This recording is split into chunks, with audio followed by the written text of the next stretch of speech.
This is Kreskin. Of course, you know me as the Amazing Kreskin.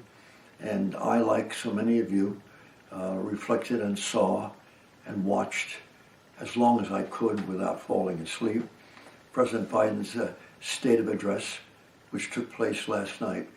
It went on for an hour and 15 minutes, and I'm not saying that was too long, but I think had it gone beyond 7 or 8 minutes, that may have been stretching it a bit.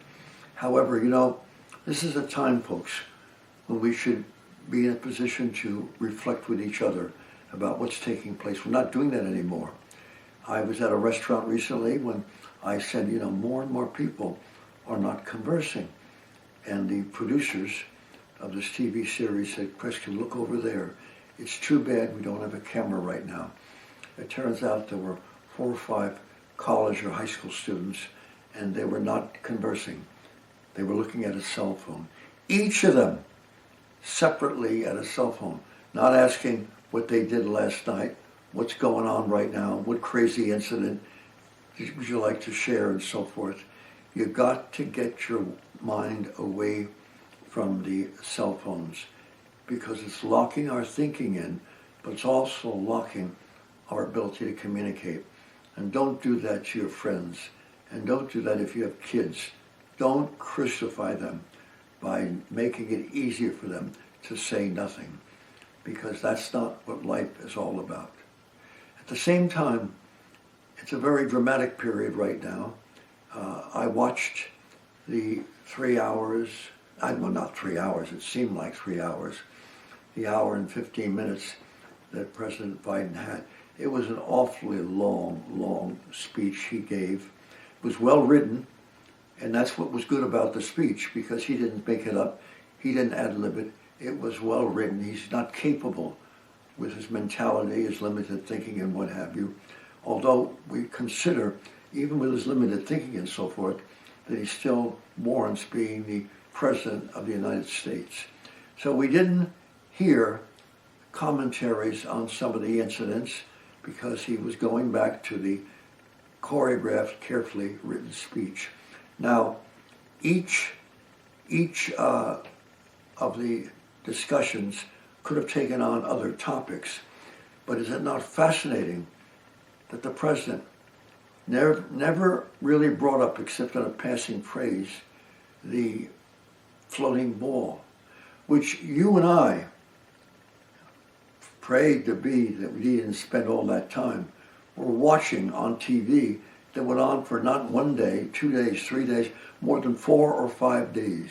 People were sitting in front of cameras, seeing the ball. It was almost like a hypnotic experience, seeing the ball, but in order to make it interesting, quote, interesting, they were being given background by scriptwriters, by choreographed people, by people who had to fill in.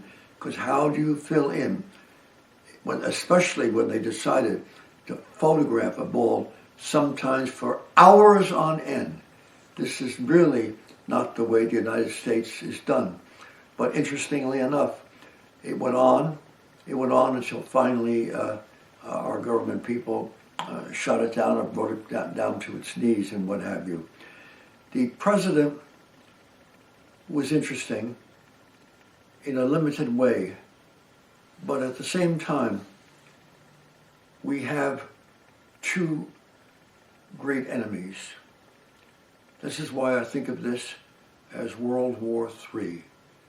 We have a major enemy in China, which I'm sure you're aware of, you'd have to be aware of, is now sweeping with millions of dollars into our high schools and now entering into our grade schools to alter the way things are referred to and suggested.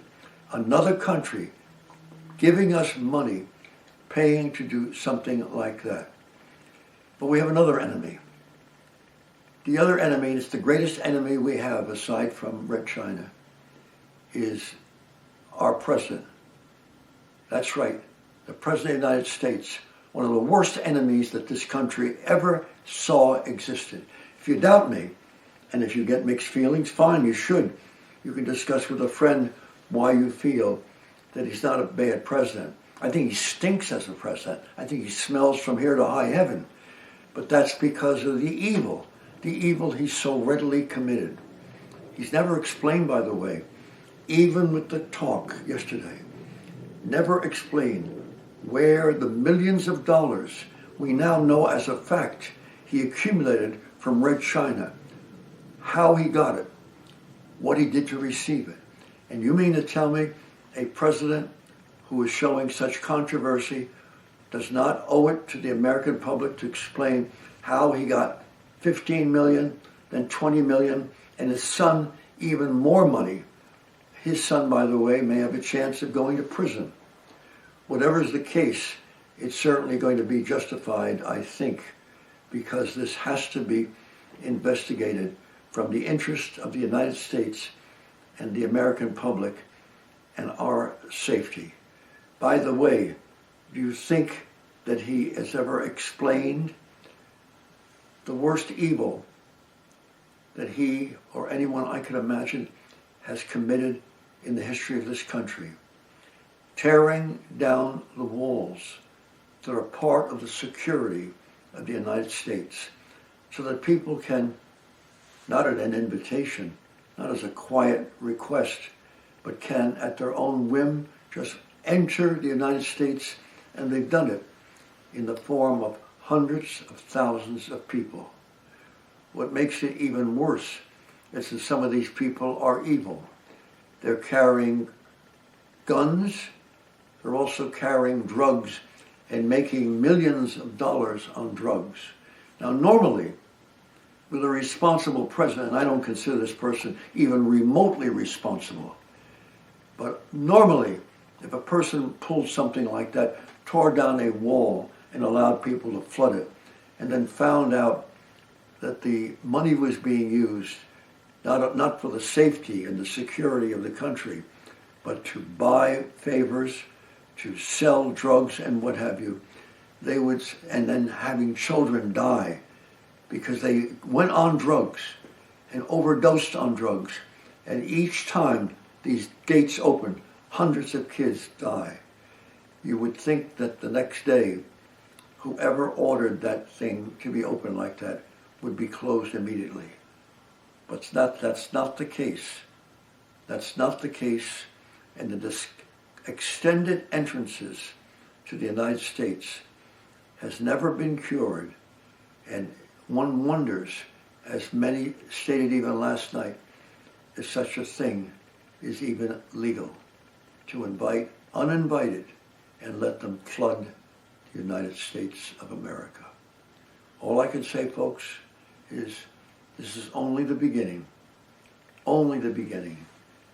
Because with the action and activity of Red China, it's buying more and more land, and as you know, seeking to buy church land and to buy land where animals live and animals can survive. Why are they doing it? Do you think it's just to enjoy the land? No. They expect to take over the United States in a few years. There's a theory now on the part of some experts that it could be much lesser than 4 or 5 or 6 or 7 years, because of the control they have over our educational system, over what's taught in high schools, and now the land that they're seeking to own. So folks, we have a voyage ahead of us. I think, as almost impossible as it may seem, we have a chance of winning this voyage. But that's only if we communicate with each other and think out steps to discredit these people and what is taking place, which is far from the American spirit. Well, folks, all I can say is to be continued.